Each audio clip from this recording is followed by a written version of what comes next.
Welcome back to the show where we run you through all the Dolphins news you need to know about. After we run you through the news you need to know about, we run you through the fan Q&A where we answer fans' questions. If the fan sound isn't better, let me know down in the comment section below. I think I fixed it a little bit, but you guys are going to have to let me know if it got better or worse.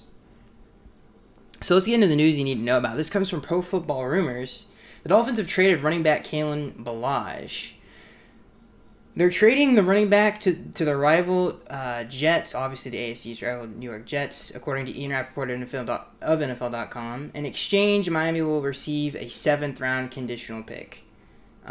Crazy, because if you guys followed this news, I think it was like an hour before this news, or even maybe it was even a day, I can't remember, but it was reported that the Dolphins were cutting him, and then suddenly they traded him, which is crazy. I would like to know the last time we traded with the Jets. I think it was actually more recent than... I would say it was within the last 10 years. I remember a trade with the Jets. I can't remember what it was, but I would say it's a little bit more recent than you might think. But anyway, this is interesting news, to say the least. Kalin Balaj, huge disappointment. Had a great rookie year. We actually have his stats right here. A lot of promise. I was really high on him after his rookie season. I mean, behind a pretty bad offensive line that year. In his rookie season, he had 36 carries, and he averaged 5.3 yards an attempt. Obviously, his biggest game came when he faced the Minnesota Vikings. He had over 100 yards rushing. And you're like, okay, I loved him in college. He had that crazy 7-touchdown game at Arizona State. He's a big dude. He reminded me a lot of DeMarco Murray. He was athletic for his size. He was a really good receiving back in college. He was actually a better receiving back than he was a runner as a running back coming out of college, and that was some of the concern with him. He had high praise from Frank Gore when Frank was here for that one season, and he said, this kid's going to be a future superstar. And we had a lot of high hopes going in 2019. He had a really good camp that year, if you guys remember. He was killing it against the joint practices against Tampa Bay.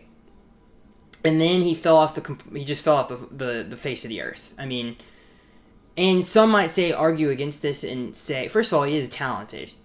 And I guess the argument you could make against it and why he kind of struggles, bad offensive line, bad team. No.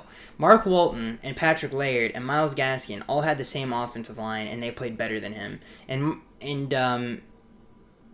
we only got 100 and I believe 39 rushing yards out of him that year. And not only was he bad in the running game, and he looked very, very slow, really couldn't change any direction. His cuts were very slow and bad. He was more of a downhill runner, and that particular year, the vision was off. He just was not a fun running back to watch at all, and you could tell, you could tell a huge difference between the other. And think about it, 2 of the 3 that I just talked about, or just said, that played better than him, were undrafted rookies. I don't think I've ever seen such a drop-off. I mean, he was so talented and had a lot of potential, and I don't know. I don't know what happened. And my point was earlier that I completely just kind of went off the rails there, and I was getting to. Not only was he bad in the running game, but he was bad in the receiving game too. His hands were terrible. This had to have been a confidence thing with him, because he was so good at it in college, and he showed flashes of it in the NFL. In Adam Gase's offense, and it just... you think about the New England game where, obviously, I think it was Jamie Collins that had the pick six, or maybe it was Stephon Gilmore. Both of them, I think, had a pick six or a touchdown in that game. I can't remember who it was, but it was off of Kalin. It was wide open in the flat, and Kalin Balaj just drops the ball. What happened to the route running coming out of the backfield? I have no idea what happened to Kalin Balaj. He just fell off the face of the earth.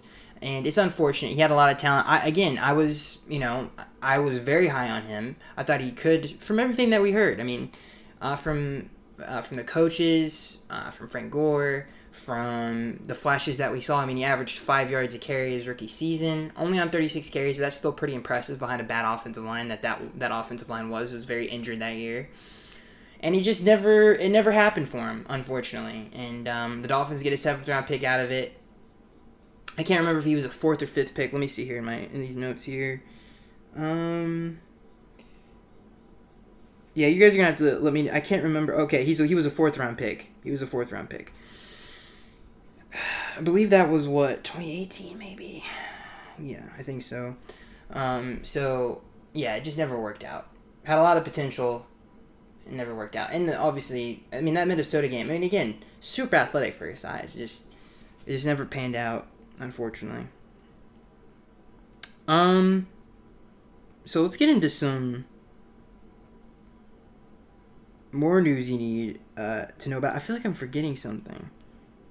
I think we talked about Vince Beagle's injury on the yeah, we did. We talked about his injury on last week's episode, so we don't have to talk about that again. So let's move on to the next news story. This is a great news story, and it should get everybody hyped up. This comes from Pro Football Rumors. The Dolphins have activated Xavier Howard off of the physically unable to perform list, the PUP list, and the COVID-19 list. Obviously, he has 2 weeks before the season starts. The Dolphins are very hopeful that the 27-year-old will make his debut in that game. This is great news. I can't wait to see what... I know he hasn't practiced yet since this report happened. I think he was just mainly doing like bike stuff and stuff like that. He wasn't practicing with the team, but he has been activated.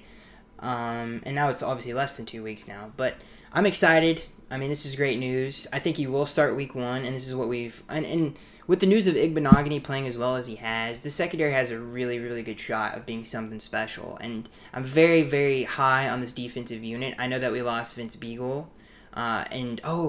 The whole Curtis Weaver situation. That's what I was thinking of. We'll get into it after this this topic here. What was I just saying? Oh, even after the Vince Beagle situation and obviously the Curtis Weaver situation, I still feel like we're very deep at that linebacker position. We still have Kyle Van Noy, we still have Jerome Baker, we still have Raekwon McMillan, Sam McGuavin, who had a very underrated year. And remember, that was his first year starting in the NFL. If that was anybody else, if that was like a 6th or 7th round pick, we would have been very, very excited about him. He had a great preseason, and it wasn't on that level, but it was still pretty good. In the last 2 weeks of the year, 2 months of the year, I felt like he played very well, especially the last month of the year. So we still have a lot of depth there. I really, really am high on this defense.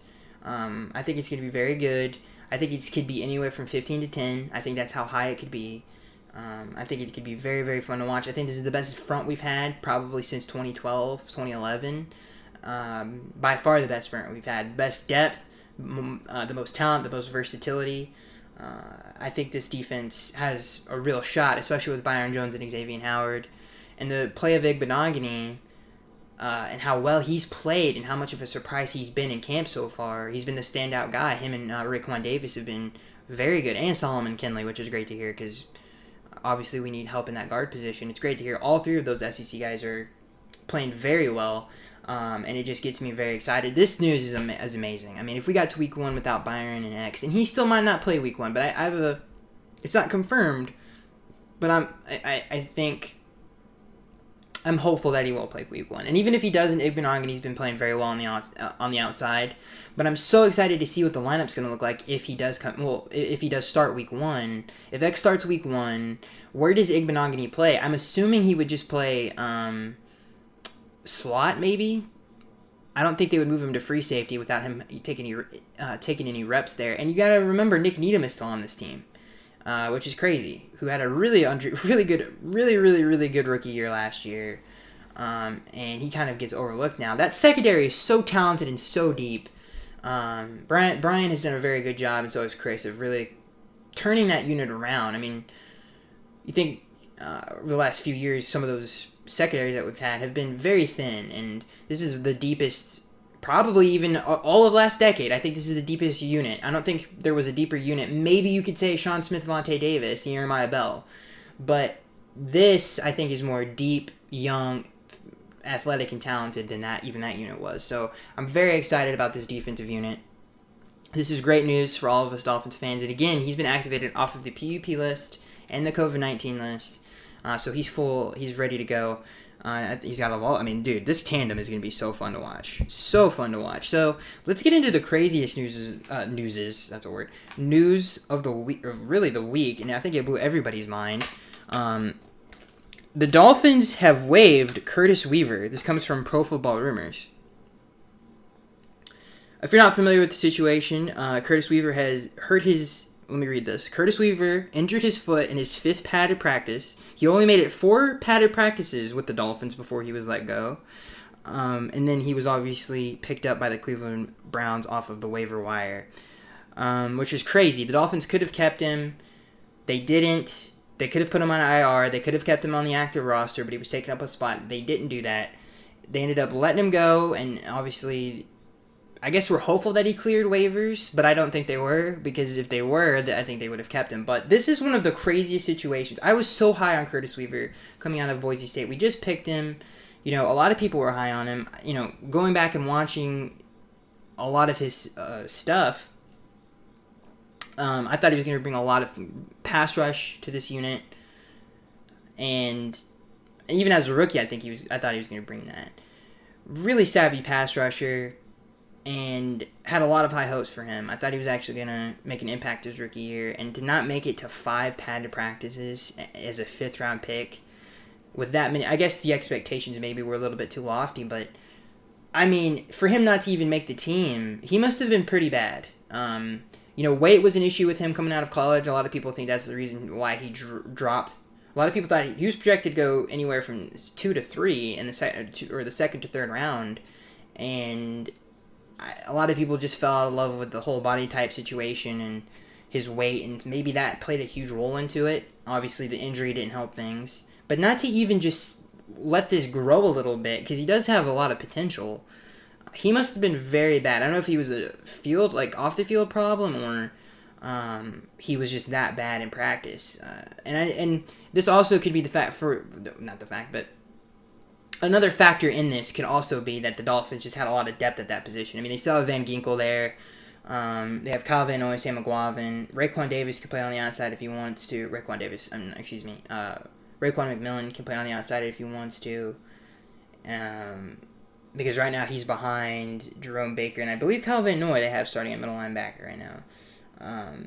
But yeah, you can do a lot of different things with that lineup. So that's a very deep position. Maybe that had a lot to do with it. I mean, they have Gruger Hill from Philadelphia, Atlanta Roberts they just signed. So there's a lot of depth at that linebacker position. And maybe that had something to do with it. They just, all right, we have a lot of bodies that we want to keep at that position. He's not doing so well. He injured his foot. Maybe we let him go. Maybe that had a lot to do with it. Who knows? I have no idea. But this is crazy. I mean, I had a lot of expectations for him. I was excited to watch him play, and for this not even to make it to the 5th padded practice and be let go as a 5th. He was just picked in the 5th round. Who a lot of people thought it was a steal at the time, and I think it had. If I had to guess, I think it had a lot. I think it was a combination of those 3 things. I think he wasn't as good as the Dolphins may have thought he was. They have a ton of depth at that position. And not to mention the injured foot. I think they just wanted to keep everybody else, and maybe that was really the biggest factor in it. I would like to believe that was the biggest factor, but now he's a Cleveland Brown, so we'll see how his career goes. And I think he would have missed the year. I don't know the severity of the injury, but I don't think he would have come back. So regardless, we wouldn't have had him this year. Somebody can let me know down in the comment section below if I'm a little bit off on that.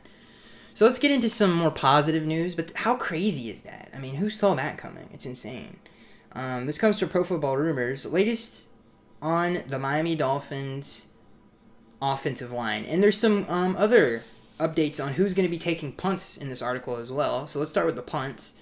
Dolphins first round pick Noah Igbenogany is competing with Jakeem Grant and recent addition Chester Rogers for punt return duty. I mean, I know Igbenogany did some special teams work in college. He had 2 kick returns for touchdowns in college, so he's experienced. Dude, people don't understand how athletic he is, by the way.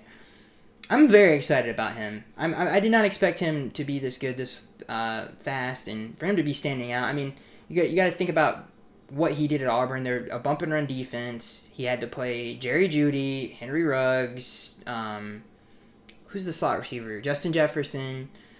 He's played pretty much everybody in that SEC, and Waddle or Weddle, I can't remember his name. Well, I think it's Waddle, the receiver from Alabama. So very excited about him, and we'll see. I mean, it'd be fun to watch him on. And again, Jakeem's struggled in the punt return game with a lot of drops. He's been very inconsistent at that. So you should give Igbenogany a try, and he's very athletic. So let's get into the update about the offensive line. This is really interesting.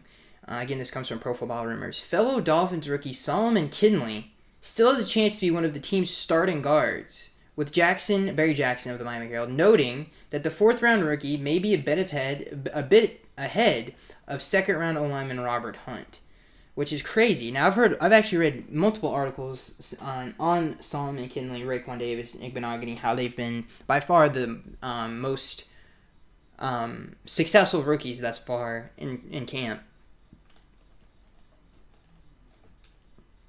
Sorry, something happened to the mic there. It might go silent for a second there, but that was just some weird happened there. But anyway, Solomon Kinley, for him to be ahead of Robert, obviously second round pick, and again, like I said, I've heard a lot of good things about all three of those guys. Reading some of and you guys can find that stuff on Google. I couldn't find all of it. It's kind of buried because we're getting like updates pretty much every day about training camp, so a lot of it's just gone, but I'm sure you guys can find it. It's on Bleacher Report. It's just really nice to hear that those three are doing so well, and especially Solomon Kinley, who's at a very important position on this offensive line that we've desperately needed for a long time. It's nice to hear that he's playing well, and he's going to be he has a real good shot to start, which is crazy. I don't think anybody saw that coming. So it's really good news for Dolphins fans that those three are playing very well. It's going to be interesting to see if he starts, what does the offensive line look like? You still have Jesse Davis. You still have Eric Flowers. The Dolphins, in my opinion, you still have Robert Hunt as well. You still need to play Jesse Davis at right tackle, in my opinion. So it's going to be interesting to see if he does start Kinley at guard. How does the rest of the offensive line look? It's going to be very interesting. All right, I think we're going to get into the fan Q&A, ladies and gentlemen. Nope, before we do that, before I forget again, we have some updates again on training camp, some highlights from training camp over the last week to read off to you guys. This comes from Cameron Wolf's Twitter, if you want to know the source here, who's a beat writer for the Miami Dolphins, and he gives out updates on practice. All right, so here's the first one. There wasn't a ton to glean from practice today, but we did see Tua Tagovailoa break out for a nice 25-yard touchdown run on a play breakdown. He looked fluid, mobile, and healthy. That being said, defenders were very careful not to get too close. So that's good to hear that Tua is moving around well in practice. That was the practice on the 26th of August, in case you guys were wondering there. So it's nice to hear that Tua is mobile. He looks healthy. He looks quick. He looks fast. Nice little 25-yard run there by Tua Tagovailoa. The next highlight, rookie defensive lineman Jason Strobridge is a player who keeps flashing during Dolphins practices thus far. Strobridge and rookie D lineman Raekwon Davis, who have been impressive too, so both of them have been very impressive, could both see notable year one roles on defense. Front seven looks much improved, which is great to hear. And for them to hit on those two guys is great. Jason Strobridge and Raekwon Davis, not to mention the fact that Christian Wilkins, who I think kind of got a lot of reviews about his rookie year, but I think his last month of the year was really good. And he's coming into his second year. He's got a more talented defense around him. I think he's going to shine too. And obviously Devon Gotcha, who's been a pretty dang good starter ever since we drafted him. This front seven, not to mention the additions of Ogba and Shaq Lawson, the defensive line is going to be very good, very deep, very versatile. A lot of depth, a lot of rotation there. And to hear that Strobridge and Davis have played so well in camp is great. And Strobridge really reminds me, he is a prototype for the New England Patriots defensive line. I mean, he is pretty much a clone of Trey Flowers, in my opinion. I think he reminds me a lot of Trey Flowers. He's got a lot of Michael Bennett in him, where you can move him inside and outside. He's not as explosive as Michael Bennett, so that's why I would say he's more along the lines of a Trey Flowers. But he is built for this defense. He fits the scheme perfectly, and I think the fact that he's playing well, again, that's another surprise. Didn't expect that this early. But again, another nugget there. The front, as he says, is the front seven looks much improved, and we've heard that from everybody. The players, the beat writers, the coaches. Well, not the coaches. I don't think I've heard any coaches say that, but beat writers or players I have heard said in interviews and in articles that not only does the offensive line look bigger and physical, but the defensive line looks much improved as well. And that's exactly what we wanted, and it's good to hear. Let's move on to another update, and it's another Tua update. Week 2 of Dolphins camp, we've seen a more aggressive, effective, and fluid Tua Tagovailoa. He makes an occasional rookie mistake, but starting to look more like the player we saw at Alabama. Another good day. for Tua Tagovailoa. So that's good to hear that Tua is doing better. Obviously, I think what he was saying here is the second week of practice is by far his best, and he's getting better. That's what you want your young players to do. Continue to get better, and that's what Tua is doing, and should get everybody very, very excited. I still don't think he's going to start, and I don't think he's going to start at all in 2019 or 2020. But it's nice to hear that his development is going very well. And I think that is all the training camp updates we have for this week's episode. Not a whole lot. And a lot has happened. I had an episode uploading, and I guess it deleted itself, so that's why this is coming out on Saturday, so we'll have to re-record this, and I ended up doing it another day. But it's good. We got more questions. We got more news. So let's get into the fan Q&A, ladies and gentlemen, where we answer fans' questions. Oh, well, I think we're gonna answer that. I know probably some of you are writing about Earl Thomas and when I think about this situation, but I think that's the first question we have. This first question comes from Beef. He says, just to throw this out there, with Earl Thomas released from the Ravens and the rumors of Dolphins and the rumors that the Dolphins may be interested, do you think he would be a scheme fit? So this is an interesting question. Do I think he would be a scheme fit? Not necessarily, no. I think he would be a great addition to the team. I think he would be an improvement over Bobby McCain, and I think that's the reason. And I don't even think Bobby McCain is necessarily a scheme fit. Yes, he can do all of the things that's asked for him within the scheme, but I just don't think he's very good at it. He has the pedigree to be like, on paper you look at Bobby McCain, where in this defense there's a lot of zero-man coverage, there's a lot of situations where the safety is manned up with a receiver, both safeties, or a tight end or running back. So you have to be able to cover in man-to-man coverage in this defense if you were a safety a lot of the time.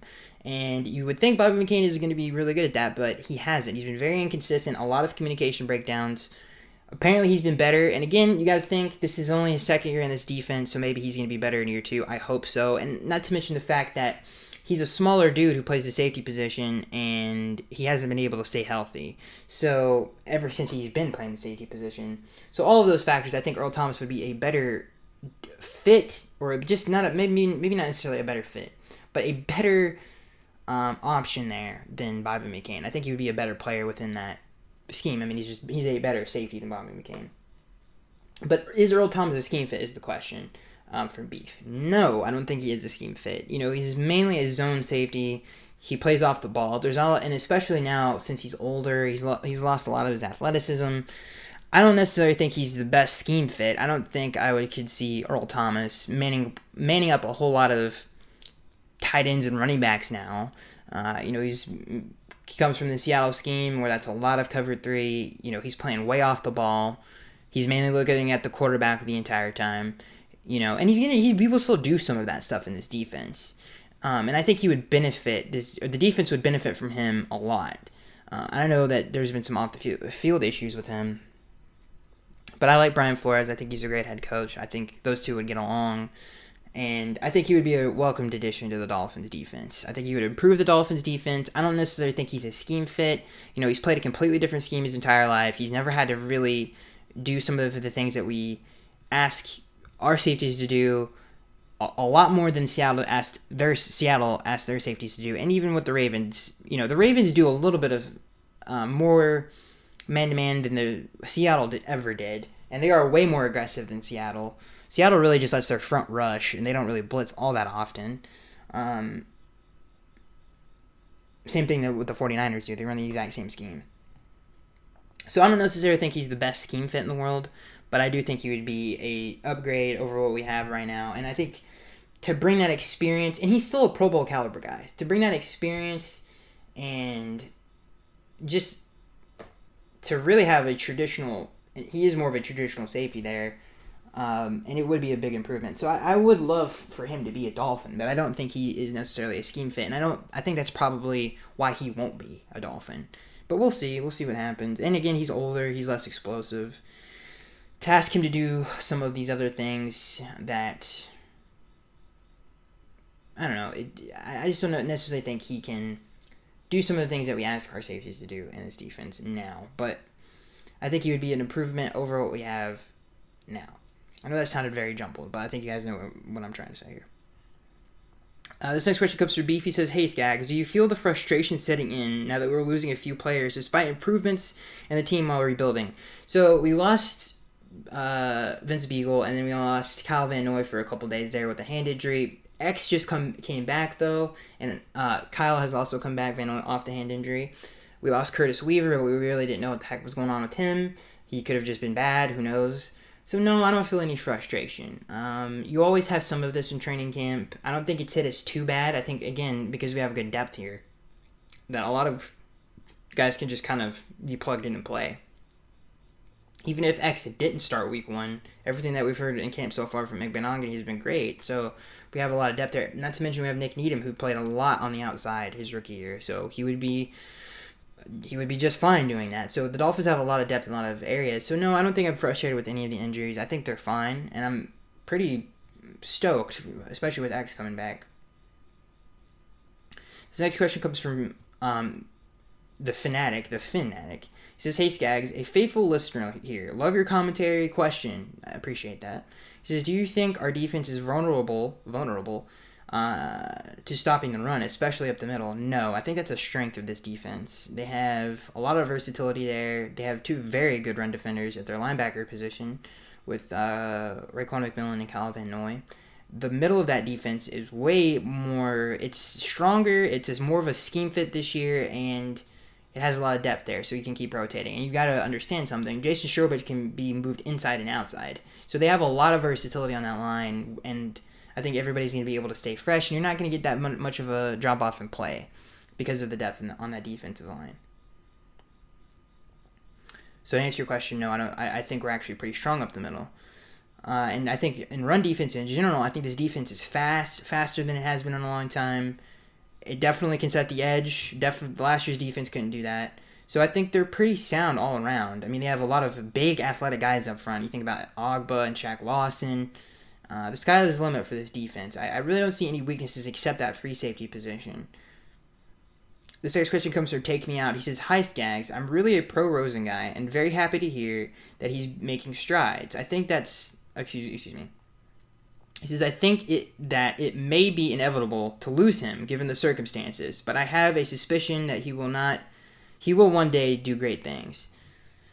Kind of butchered that. So basically you're saying you're scared that he's gonna be let go because of Tua and Fitz. I don't think so. I think those 3 are going to be kept together until Ryan retires, and then I think you're going to have Tua and Josh Rosen. I think you're going to have Josh for this year and next year, at the very least, if I had to guess. So you shouldn't be worried about it. If Josh plays well, he'll start. If he doesn't, he won't. And the Dolphins are in a really great situation right now. But I don't think Rosen is going to leave anytime soon. I think they're going to keep those 3 together for at least until...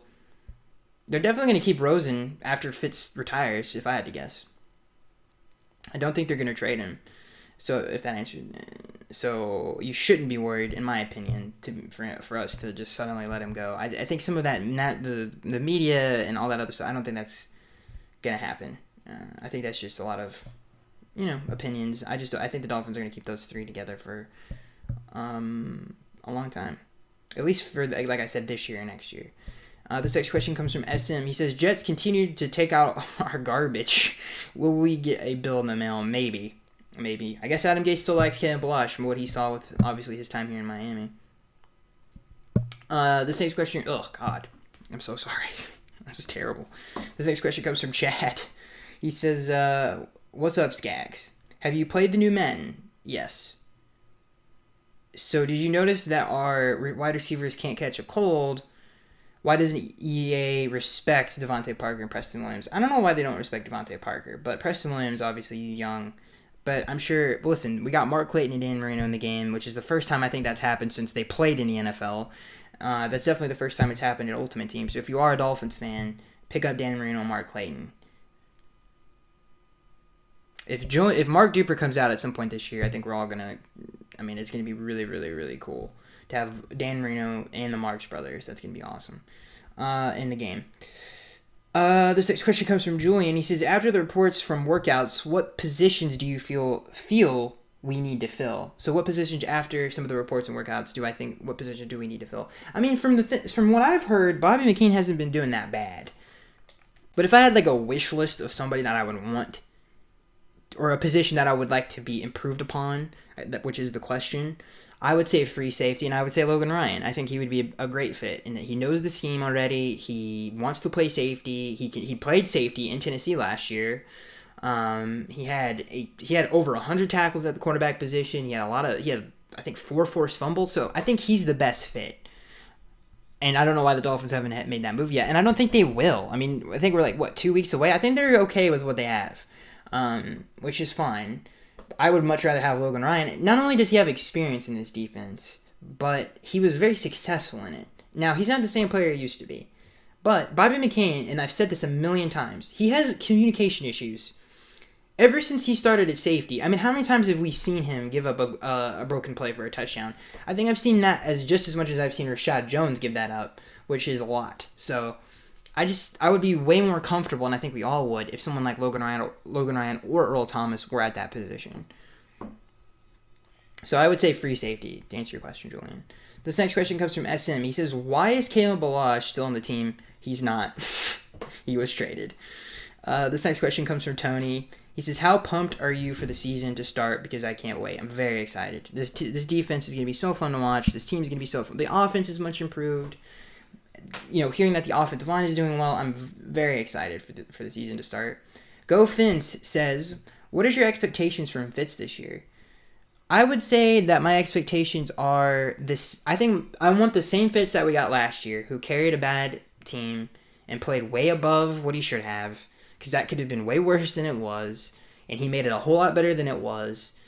And the skill positions are really good on this offense. I'm very happy with the additions the Dolphins made to the offense, and especially the speed that they added. So I think my expectations is I want the same Fitz, but since the team is significantly better than it was a year ago, I would say 25 to 27 touchdowns, I think, would be an improvement, or just less interceptions, somewhere in there. Less interceptions, an improvement in the turnover ratio, a better third down percentage, even though we had actually a pretty decent one for the team that we had, and just better touchdown completion percentage numbers. I just like to see better numbers, but I want the same Fitz, if I had to say. And I think realistic expectations in terms of stats, I would say, is probably, from what I would like to see, from anywhere from 25 to 27, I think. This next question comes from SM. He says, how many, if you guys got to understand, he had 20 last year, so with that offensive line. This next question comes from SM. He says, how many DBs are on the roster? A lot. The Dolphins have invested very heavily in that position. This next question comes from Go Fins. He says, how do we match up against New England in Week 1? Very well, actually. We just have to stop the run, and I think we can because of our defensive front. I really like our defensive front and our linebackers. But they don't have a lot of skill positions. They have N'Keal Harry, they have Julian Edelman, they have Lamar Miller, which was a running back, and Cam Newton. I think, obviously, the vocal point of that offense is going to be a huge emphasis on the run because they don't have a lot of stuff. Unless one of these rookie tight ends is something, they really don't have anything there. And I think we have a big, physical, athletic, and fast defense, and I think we match up very well with that team. Not to mention the fact that we know a lot of stuff that they like to do, and I really like our matchup. So I think we match up very well with them. This next question comes from Josh Hart. He says, do you believe our O-line will be ready Week 1? Excuse me. Because I think Fitz and the other boys will be, but I worry about our O-line. By the way, fans will be able to attend home games this year. Fins up, I know. It's a great question, Josh. This is a great question, Josh. Do I think the O-line? Yes, from everything that we've heard, I'm optimistic about it. But it is definitely the biggest question mark on the team, that's for sure. And it is awesome that fans will be allowed in the stadium. This next question comes from Grant. He says, who are two overhauled Dolphins? Overhauled, I don't know why I said that. Who are two overvalued and two undervalued Dolphins? This question comes from Grant. He says, who are two overvalued and who are two undervalued? This is a very tough question. I would say undervalued. I would say Nick Needham, because he's just been overshadowed with all the additions into the secondary, and he had a very good rookie year. And I would say Sam McGuavin. I think he just got a lot of hate because his preseason was so strong, and I think everybody thought that's what we were going to see all year. But now that the defense is better, I think he's going to be better, and I really like his game. So I'm going to say those are the two that are undervalued. Overvalued, I don't really know the answer to this question. I don't think there's an overvalued Dolphin on the team. There's not a guy that I would say, oh, he's not as good as everybody says he is. There is a lot of under. I mean, pretty much anybody on that team is undervalued in my opinion. They don't get a lot of recognition. And I don't think us as fans give them more than they deserve. To answer your question, Grant, it's a good question. It's a very tough question. This question comes from K. Salt. He says, if you had a chance to play GM, who would you realistically trade for, and what would you give up? Man, if I had to trade for someone right now,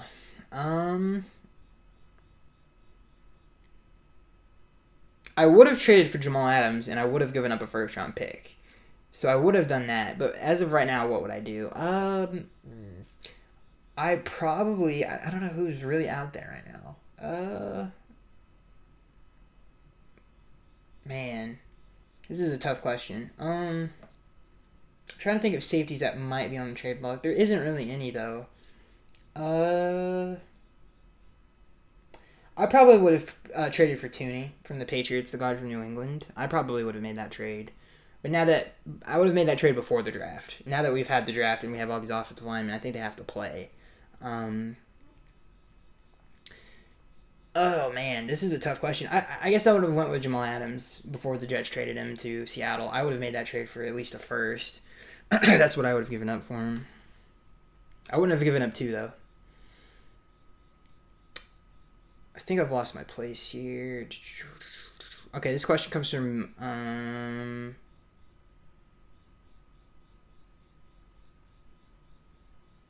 This question comes from GoFins, I'm sorry. He says, which unit do you think will be the most improved from last year? Offensive line or defensive line? I'm going to go with defensive line. I know for a fact that they're going to be better. I think there's a lot of proven guys there, and I think they're going to be really good. Offensive line, there's a lot of young guys there that are unproven. There's way more veterans on the defensive line. So I'm going to say the defensive line, I think, will, just for a fact, I think the defensive line will be better. Who knows? But I think it will be the defensive line. It will be the most improved one. The next question comes from SM. He says, what happened with Curtis Weaver? I mean, we talked about it. I don't know. I think it was a combination of play, injury, and just a lot of depth there. I think that was probably the biggest factor. There's so many talented guys there. This next question comes from SM. He says, who will have the better career, Tua or Jordan Love? Tua tying, although it's not even close. I think we're building a better team than the Green Bay Packers are, for sure. That's for sure. This next question comes from, and I know they went to the NFC Championship game. I'm just saying, as a young nucleus, I would rather have our roster. This next question comes from Josh Hart. He says, what's up, Skaggs? What are your thoughts on the Curtis Weaver wave? I mean, my thoughts are, I don't really have much thoughts because I don't know. If it would be different if we saw him play, and then I could make a critical opinion on it, but I don't know. I just don't know. It's very similar to the Chad O'Shea thing. It's like, I mean, I'm not in that building. I don't know. Like, I would have had to have seen it. It must have been pretty bad to make a decision like that. This next question comes from Richard. He says, what do you think of Zach Sealer making the team now, with Curtis Weaver out, and who will back up Brian Fitzpatrick as the number 2 quarterback? I don't think that matters, because I think all three of them are going to be kept. I think Zach plays interior lineman, though, if I'm not mistaken. I don't think he plays outside linebacker. You might have that mixed up a little bit there. Or maybe I'm mixed up. Who knows? This next question comes from Mark Jefferson. He says, who should start at quarterback? Who should be our third wide receiver? Okay, who should start at quarterback? As of right now, Fitz. But who should be our third wide receiver? That's a great question. I would say Isaiah Ford. He's been very good in training camp from what we've seen so far. He had a really good end of the year last year. He's built to play the slot position. I think some of the things that when I look at him and when I watch him play is like, I just wish he was a little bit more explosive, just a little bit more explosive. I think that's it. I think he's more explosive with the ball in his hands than he is with the ball not in his hands, which is kind of a bad thing if you're a slot receiver. You have to be, I think it has to be flipped. I think you have to be super quick and super explosive in and out of cuts. I just don't know. He's a bigger dude. His game has to be more like Michael Thomas than it has to.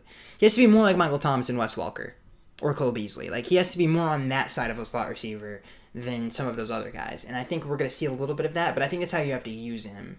Because, like I said, if I had to critique one part of his game, just a little bit more explosive in and out of his breaks. to be a slot receiver. But I think if I had to pick one right now, I would say Isaiah Ford. And I think that's it, ladies and gentlemen. I think we have one more question that we may have missed here. Let me look here. He says, which unit do you think will be... No, we answered that question. Yeah, I think we got them all. If we missed your question, I apologize. 25 questions, man.